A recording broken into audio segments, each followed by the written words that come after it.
Imagine building a $200 million empire, only to see it crumble for a $3 deal. No kidding, that's how the story of Vlasic, America's most beloved pickle brand, fell apart. What began as a modest family business ended with a resounding fall due to a seemingly innocent decision.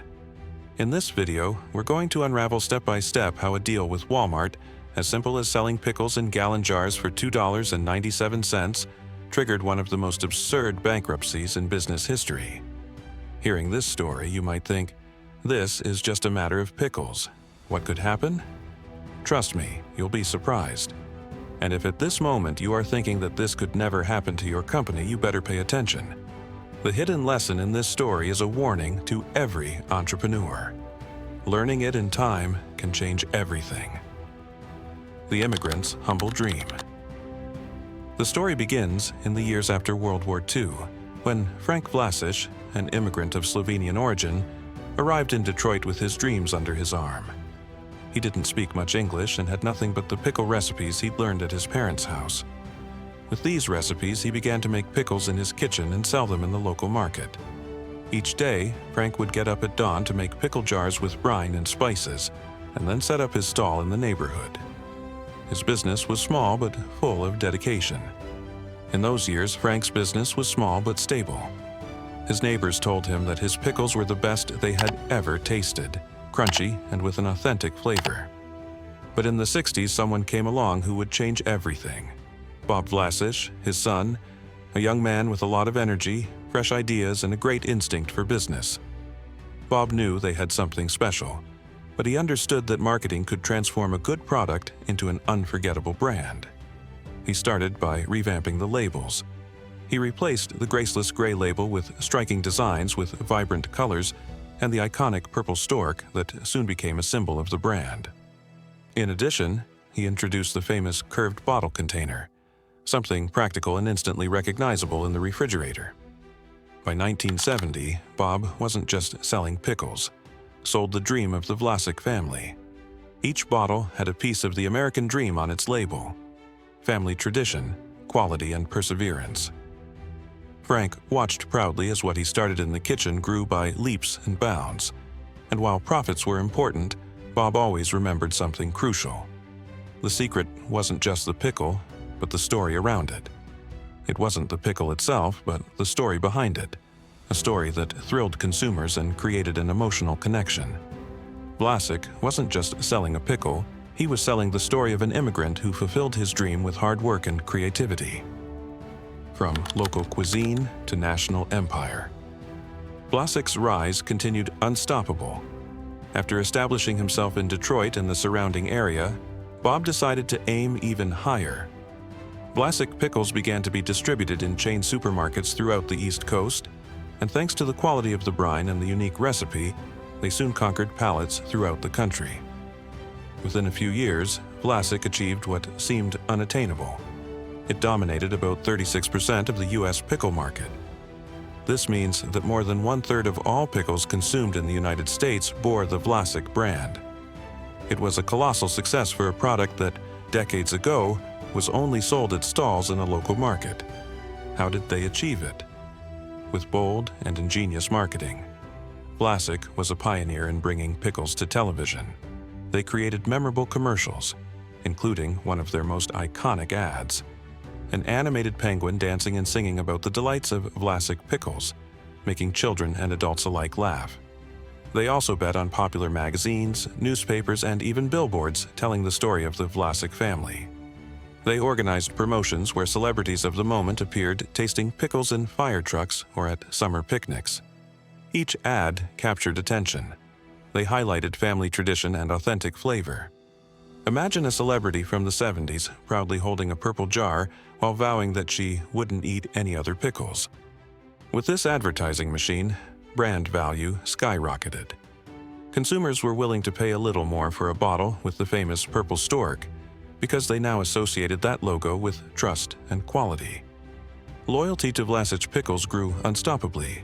Families passed down the habit of putting Vlasic on the table from generation to generation. With the flow of money growing, the company opened new factories and hired more staff at a rapid pace. The business was so profitable that Vlasic expanded beyond pickles. They also launched pickles of onions, jalapenos, and pickled chilies.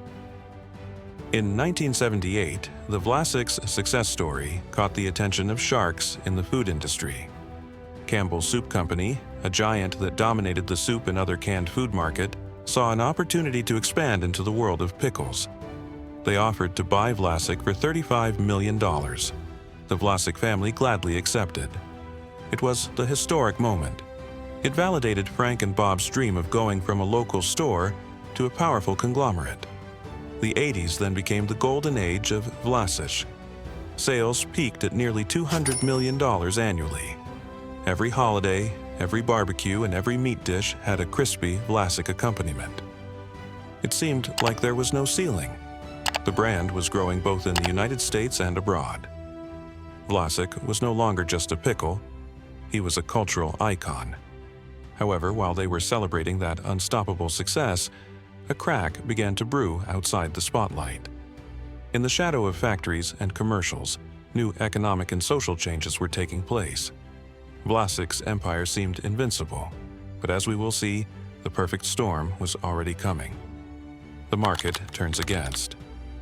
In the 90s, the world began to change around Vlasic. New health and nutrition trends gained traction.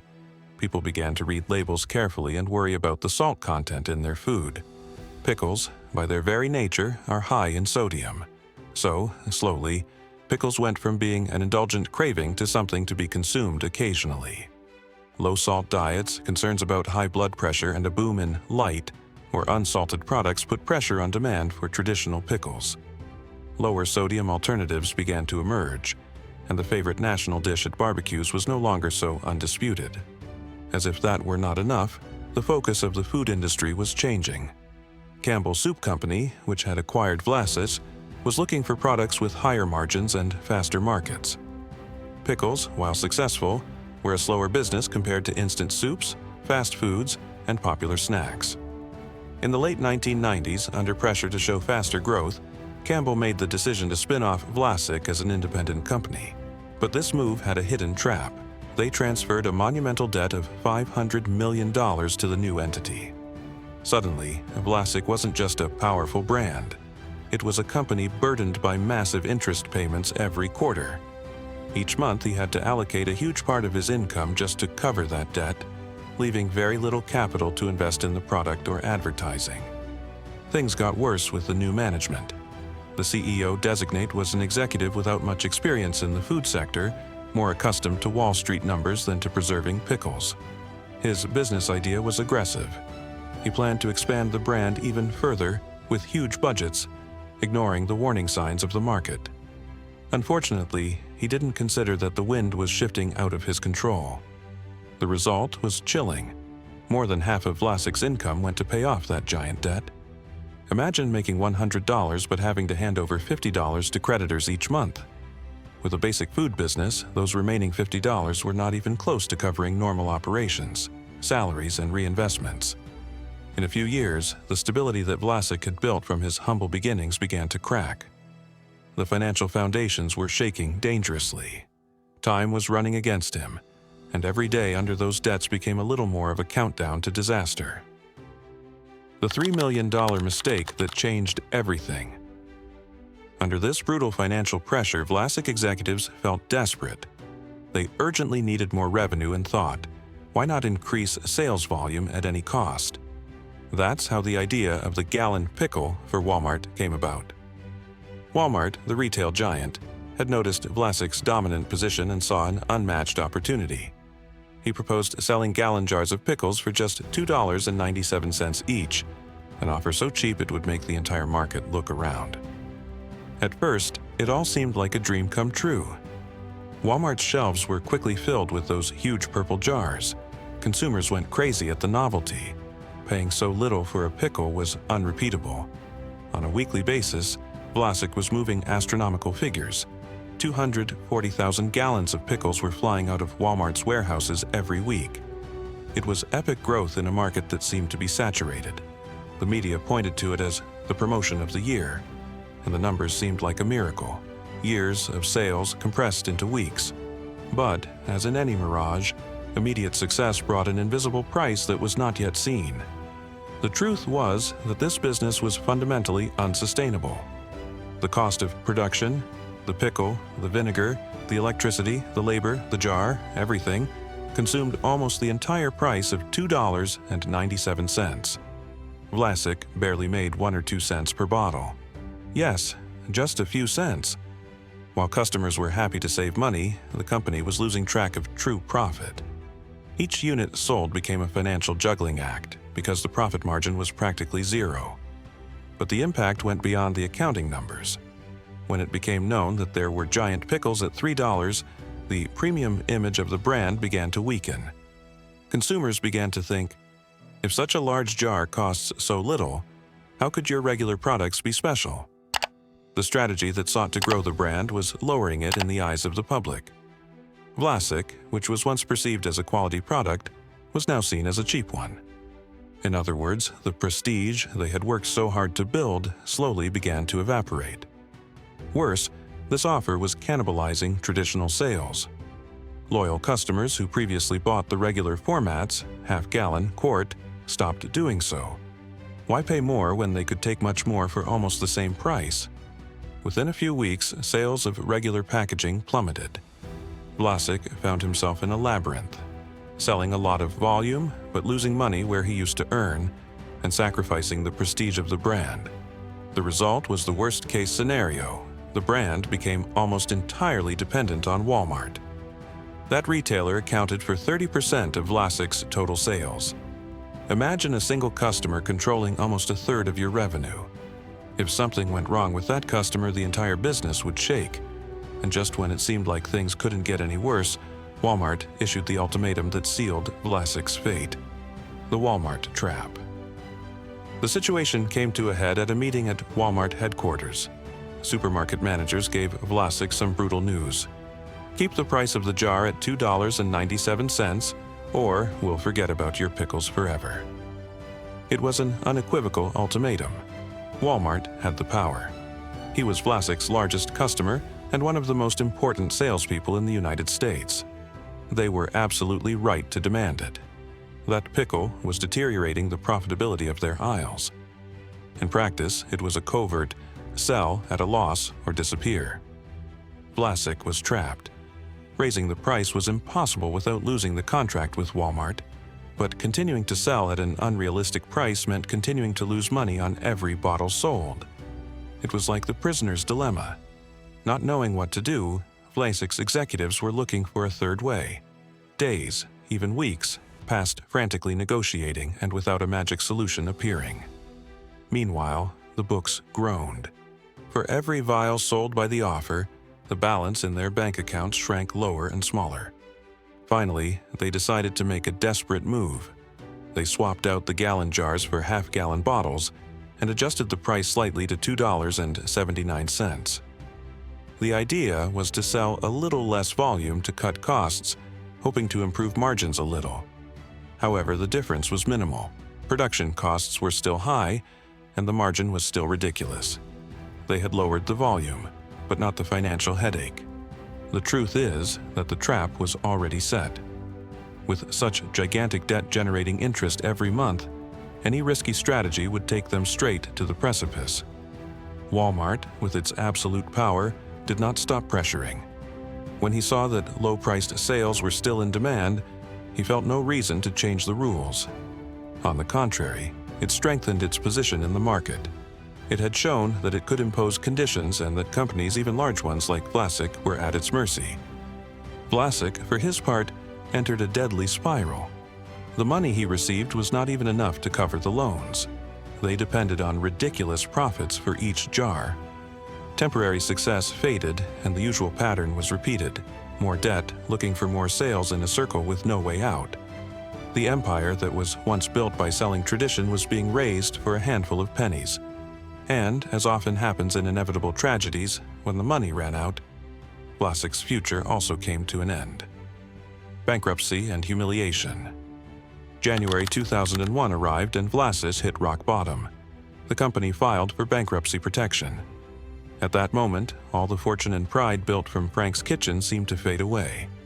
Reporters covered the event with the same astonishment with which they had previously spoken of their record sales.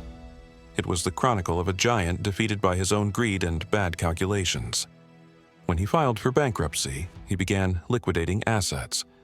What was left of Vlasic was just a pile of negative accounts. They would sell production plants, trucks, patents, and contracts, all to gather some cash. However, the final figure was devastating. Those assets barely raised $195 million, less than half of the accumulated debt. To put it in perspective, they sold every factory, machinery, and production line for a fraction of their original value just to raise that amount. It was like seeing a painting of $195 million painted with the rubble of an empire. As if the blow wasn't enough, the final buyer of that auction turned out to be his biggest enemy, Heinz. The brand of potato chips, tomato sauce, and mayonnaise, its historic rival in the world of pickles, bought Vlasic at a hammer price. Overnight, Vlasic passed into the hands of Heinz. The Vlasic family and all the employees watched bitterly as their legacy went to the competitor. Supermarket shelves would still display pickles with the purple label, but now they would no longer be the original Vlasic. They would be pickles under Heinz's command. Paradoxically, Vlasic pickles did not disappear completely from the market. Under Heinz's tutelage, production continued, and purple bottles continued to exist on the shelves. Loyal consumers continued to find them in stores, perhaps unaware of the chaos that went on behind the scenes. But the original spirit had died. The Vlasic that Frank and Bob knew, that small family business, was already just a story. Now, everything was in the name on a label, while the empire and freedom of the brand had been lost forever. However, even in the humiliation of that bankruptcy, some curiosity persists. To this day, Vlasic pickles still exist, and many households still consume them. The stork logo is still on the labels, reminding us that somehow the Vlasic's legacy survives. But the important thing is to understand that the original reign ended with that lost battle. America's largest pickle empire has collapsed, leaving indelible lessons for those who want to build something of their own. Lessons for entrepreneurs. What can we learn from this business tragicomedy? First and foremost, never pursue growth at any cost. Increasing sales is good, but it's not worth sacrificing profitability or your brand value just for volume. He taught Vlasic that growing out of control is like lighting a fire without paying attention. At any moment, he can burn everything. Second, take care of your debt structure. Having debt is not bad, but if it becomes a financial cage, it can suffocate any business. The heavy burden of $500 million was the mortgage that ended up sinking Vlasic. A single mistake in debt management can point a gun at your own financial head, as it happened to them. Third, be careful not to rely too heavily on a single customer or market. Walmart's case is a clear warning. Even the largest customer can turn against you if your economic conditions depend on him. A customer who controls 30% of your sales has a life or death power over your company. Diversifying your customer base and not putting all your eggs in one basket is key to survival. Finally, remember that in business, every decision matters. Vlasic's story isn't just a tale about cheap pickles. It is living proof that a single offer can implode years of effort. The next time someone offers you an amazing promotion or a deal that seems too good to be true, think about Vlasic. Because if a $3 bottle of pickles could end a $200 million empire, imagine what the wrong bad move could do to yours. This story reminds us of a universal truth in the business world. Behind every dazzling success can lie a quiet danger, and behind every tempting offer can lie a deadly risk. Don't let a single jar of pickles have the last twist in your story. Always keep your guard up, because in the business arena, the next big crash could be just around the corner.